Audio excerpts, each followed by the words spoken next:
2001 সালের 1 জুনের রাত নেপালের রাজপ্রাসাদে ঘটে যায় এক ভয়াবহ ঘটনা, যা আজও ইতিহাসের সবচেয়ে রহস্যময় হত্যাকাণ্ডগুলোর মধ্যে একটি।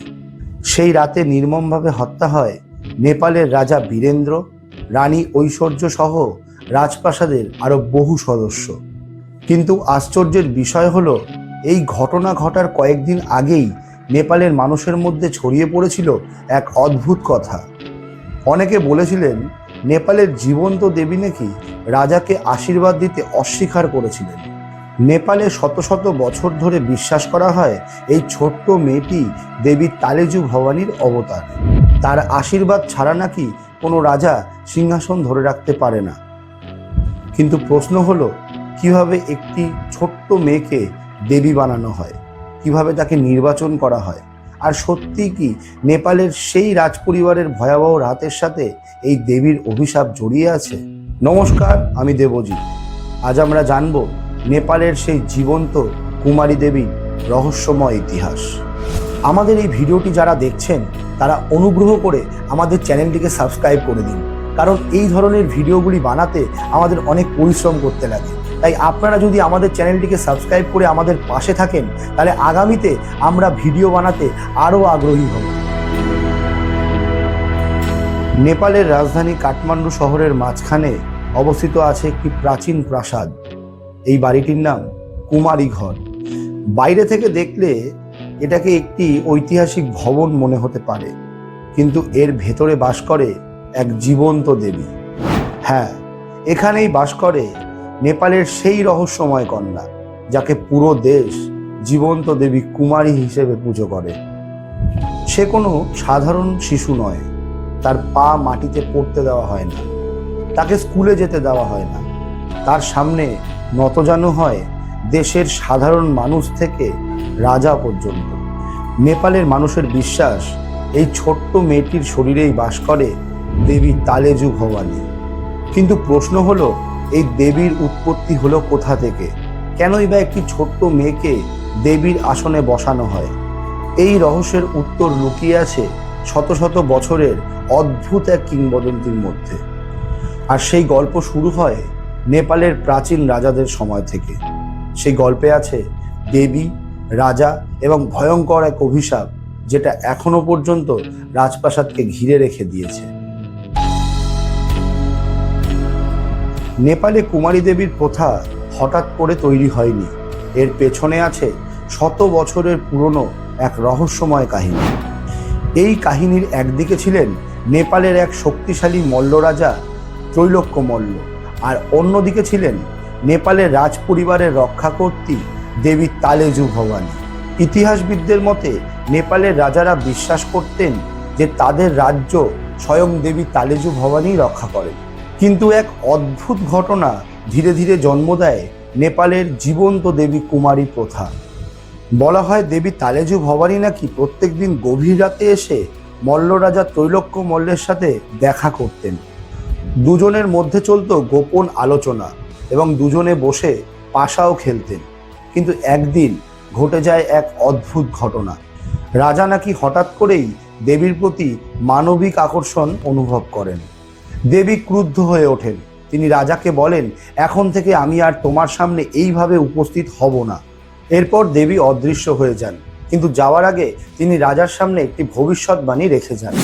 তিনি বলেন, এখন থেকে তিনি নেপালের নেওয়ার সম্প্রদায়ের একটি ছোট্ট কন্যার শরীরে বাস করবেন, আর সেই কন্যাকেই মানুষ পুজো করবে জীবন্ত দেবী কুমারী হিসেবে। ইতিহাসবিদরা মনে করেন এই ঘটনাটি পরবর্তীতে একটি ধর্মীয় ও সাংস্কৃতিক প্রথায় রূপ নেয়। মল্ল রাজারা তখন থেকে নেপালের একটি নির্দিষ্ট সম্প্রদায় থেকে একটি ছোট্ট মেয়েকে দেবীর প্রতীক হিসেবে নির্বাচন করা শুরু করেন। সেই থেকেই শুরু হয় নেপালের সবচেয়ে রহস্যময় ঐতিহ্য, জীবন্ত দেবী কুমারী। কিন্তু এখানেই শেষ নয়। এই দেবী নির্বাচন করা হয় একটি ভয়ঙ্কর ও কঠিন পরীক্ষার মাধ্যমে, যে পরীক্ষার কথা শুনলে আজও অনেক মানুষের গায়ে কাঁটা দিয়ে ওঠে। পরের অধ্যায়ে আমরা জানব কিভাবে একটি ছোট্ট মেয়েকে নেপালের জীবন্ত দেবী কুমারী হিসেবে নির্বাচন করা হয়। নেপালের মানুষ বিশ্বাস করেন জীবন্ত দেবী কুমারী আসলে দেবী তালেজু ভবানীর জীবন্ত রূপ এখানে বলে রাখি, দেবী তালেজু ভবানী হলো দেবী পার্বতীর এক রূপ। কিন্তু প্রশ্ন হলো, একটি ছোট্ট মেয়েকে কিভাবে দেবী হিসাবে নির্বাচন করা হয়? এই নির্বাচন প্রক্রিয়া এতটাই কঠিন আর রহস্যময় যে সব শিশু এর মধ্যে দিয়ে যেতে পারে না। প্রথম শর্ত হলো, মেয়েটিকে অবশ্যই নেপালের নেওয়ার সম্প্রদায়ের শাক্য পরিবারে জন্ম নিতে হবে। বিশেষ করে নেপালের কাঠমান্ডুর শাক্য বৌদ্ধ পরিবারের মেয়েগুলির মধ্যে থেকেই এই দেবী নির্বাচন করা হয়। এই নির্বাচন প্রক্রিয়া পরিচালনা করেন পুরোহিত, জ্যোতিষী এবং রাজ পরিবারের সদস্যরা। প্রথমে দেখা হয় মেয়েটির শরীরে 32টি শুভ লক্ষণ আছে কিনা। এই লক্ষণগুলির মধ্যে রয়েছে, চোখ হতে হবে হরিণের মতো সুন্দর, দাঁতগুলি হতে হবে সম্পূর্ণ সোজা, শরীরে কোনো দাগ বা ক্ষত থাকবে না এবং কণ্ঠ হতে হবে সুন্দর ও মধুর। এই লক্ষণগুলিকে বলা হয় 32 লক্ষণ। কিন্তু এখানেই শেষ নয়, সবচেয়ে ভয়ঙ্কর পরীক্ষা তখনই শুরু হয়। একটি অন্ধকার ঘরের ভেতরে চারিপাশে ছড়িয়ে রাখা হয় বলি দেওয়া পশুর মাথা। চারিদিকে বাজতে থাকে ঢাক, ঢোল এবং ভয়ঙ্কর শব্দ। সামনে নাচতে থাকে অসংখ্য মুখোশ পরা মানুষ এবং সেই পরিস্থিতিতে একটি মেয়েকে একা রেখে দেওয়া হয়। দেখা হয় সে ভয় পায় কিনা।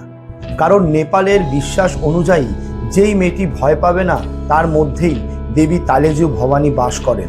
এবং এই কঠিন পরীক্ষার পর একজন মেয়েকেই নির্বাচিত করা হয়।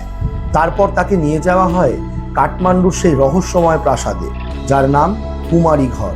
সেই মুহূর্ত থেকে তার জীবন সম্পূর্ণ বদলে যায়। সে আর সাধারণ শিশু থাকে না, সে তখন হয়ে যায় নেপালের জীবন্ত দেবী কুমারী। কিন্তু দেবী হয়ে যাওয়ার পর সেই মেয়েটির জীবন কিভাবে বদলে যায়?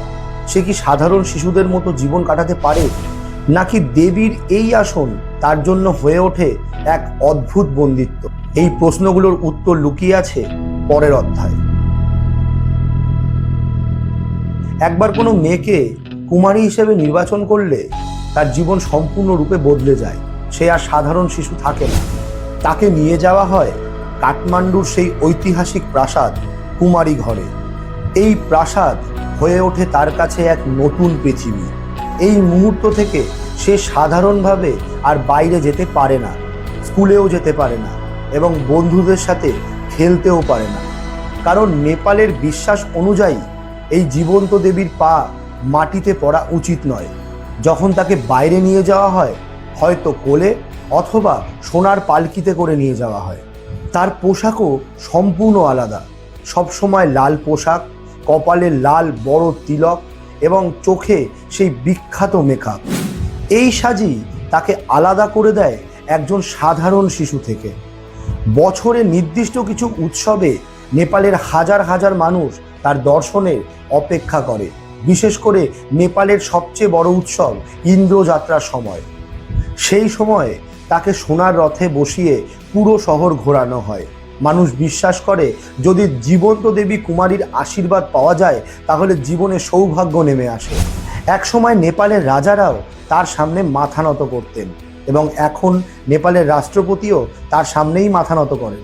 বিশেষ করে বীরেন্দ্র অফ নেপাল সহ সমস্ত রাজারা এই প্রথা মেনে চলতেন। এই দেবী হওয়ার পেছনে একটি কঠিন সত্যও লুকিয়ে আছে। কারণ এই দেবীর ক্ষমতা চিরদিন থাকে না। একটি নির্দিষ্ট সময়ের পর এই দেবীর জীবন হঠাৎ করে বদলে যায়।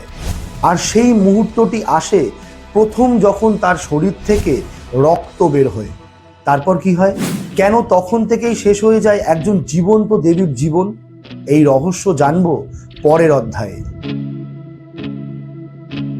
নেপালের জীবন্ত দেবী কুমারী, যাকে হাজার হাজার মানুষ দেবী হিসেবে পুজো করে। কিন্তু আশ্চর্যের বিষয় হলো এই দেবীর আসন চিরস্থায়ী নয়। একটি নির্দিষ্ট মুহূর্তে এই দেবীত্ব হঠাৎ করেই শেষ হয়ে যায়। নেপালের বিশ্বাস অনুযায়ী দেবী তালেজু ভবানী শুধু তখনই একটি শিশু শরীরে বাস করে যখন পর্যন্ত সে সম্পূর্ণ শুদ্ধ ও অকলঙ্কিত থাকে। তাই যখন কুমারীর শরীর থেকে প্রথমবার রক্ত বের হয় তখন ধরা হয় দেবী তার শরীর ত্যাগ করেছেন। এটা হতে পারে তার প্রথম ঋতুস্রাব অথবা কোনো দুর্ঘটনায় রক্তপাত। তখন থেকেই তার দেবীর আসন শেষ হয়ে যায়। এরপর শুরু হয় একটি সম্পূর্ণ নতুন জীবন, এতদিন পর্যন্ত যে মেয়েটিকে দেবী হিসেবে পুজো করেছে সে আবার ফিরে আসে একটি সাধারণ জীবনে। কিন্তু এই পরিবর্তন তার জন্য মোটেও সহজ নয়, কারণ সে ছোটবেলা থেকে কখনো সাধারণ জীবন কাটায়নি। অনেক প্রাক্তন কুমারী বলেছেন সাধারণ জীবনে মানিয়ে নেওয়া তাদের জন্য কঠিন হয়ে পড়ে। কেউ কেউ প্রথমবার স্কুলে গিয়ে নিজেকে এক অচেনা পৃথিবীর মধ্যে খুঁজে পায়। তবুও নেপালে আজও এই প্রথা চালু রয়েছে। এখনও নেপালের সেই প্রাসাদের ভেতরে বাস করে একজন জীবন্ত দেবী, যাকে মানুষ শ্রদ্ধা করে কুমারী মা হিসেবে।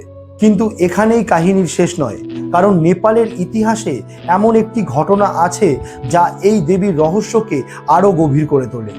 2001 সালের সেই ভয়াবহ রাত, যেখানে নেপালের সম্পূর্ণ রাজ পরিবার রহস্যজনকভাবে নিহত হয়। আর সেই ঘটনার সঙ্গে আজও অনেকে জুড়ে দেয় এই জীবন্ত দেবী কুমারীর নাম।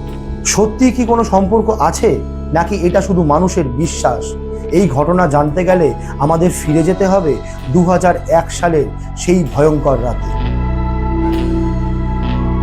2001 সালের 1 জুনের রাত নেপালের নারায়ণহিতি রাজ প্যালেসে ঘটে যায় এক ভয়াবহ দুর্ঘটনা।